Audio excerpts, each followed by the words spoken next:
Ce 8 décembre, solennité de l'Immaculée Conception, j'ai la grâce de me trouver dans cette merveilleuse église du Luc en Provence où nous pouvons contempler cette belle statue de Notre-Dame de Lourdes.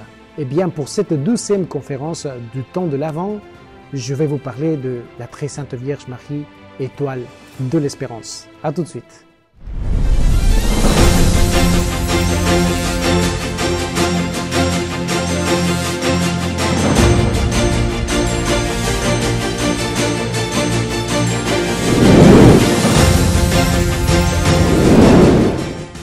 Il est particulièrement opportun, je pense, de contempler cette femme bénie entre toutes les femmes, choisie par Dieu dès avant la fondation du monde pour être la mère du Sauveur. Elle est pour chacun de nous l'étoile de l'espérance, celle qui éclaire nos nuits et nous guide vers le Christ. Alors Benoît XVI, dans son encyclique Spesalvi, souligne que l'espérance chrétienne ne repose pas sur des idées abstraites, mais sur une personne, Jésus. Or, Marie est l'étoile qui nous conduit à lui, nous rappelant que cette espérance est vivante, concrète, incarnée. Alors, Marie, ce qu'on pouvait dire, c'est qu'elle est souvent comparée à une étoile dans la tradition chrétienne. Saint Bernard de Clairvaux, il disait « Si tu es ballotté par les vents de tentation, si tu te heurtes au récif des épreuves, regarde l'étoile, invoque Marie. » Cette image exprime magnifiquement la mission de Marie, être un guide lumineux qui nous conduit à la paix et à la joie véritable en Jésus-Christ. Saint Louis-Marie Grignon de Montfort, dans son traité de la vraie dévotion à la Sainte Vierge, nous enseigne que Marie est la voie royale pour aller à Jésus. Il disait « Dieu, le Saint-Esprit, qui a donné la vie à Marie, son épouse, fidèle, désire former les élus en elle et par elle. » Marie est donc l'étoile de l'espérance, non seulement parce qu'elle nous montre le chemin vers Jésus, mais aussi parce qu'elle est elle-même le modèle parfait de l'espérance chrétienne. Elle a cru contre toute espérance, demeurant ferme dans sa foi, même au pied de la croix. Benoît XVI évoque Marie comme l'icône de l'espérance parfaite, et dit le pape. Avec son fiat, elle a ouvert la porte du monde à Dieu lui-même. Elle est devenue l'arche vivante de l'Alliance dans laquelle Dieu s'est fait chair, s'est fait un de nous, a dressé sa tente parmi nous. Marie, par sa confiance totale en Dieu, nous enseigne aussi que l'espérance n'est pas une fuite devant les épreuves, mais une force qui nous permet de persévérer, de nous abandonner à la volonté de Dieu. La solennité de l'Immaculée Conception célèbre le fait que Marie a été préservée du péché originel dès sa conception. Ce privilège unique manifeste le triomphe de la grâce sur le péché.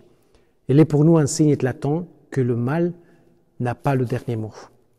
Saint Alphonse de Ligorie, dans son ouvrage « Les gloires de Marie », explique que Marie est notre avocate et notre refuge. Marie est toute douce, dit le saint, avec ceux qui l'invoquent. Elle ne repousse personne, mais accueille chacun sous son manteau protecteur. Donc, en la contemplant, nous recevons une espérance inébranlable, celle que Dieu, en son infinie miséricorde, a préparé un avenir de bonheur et de rédemption pour chacun de nous. Si nous contemplons d'ailleurs Marie au pied de la croix, elle a vécu le sommet de l'espérance chrétienne.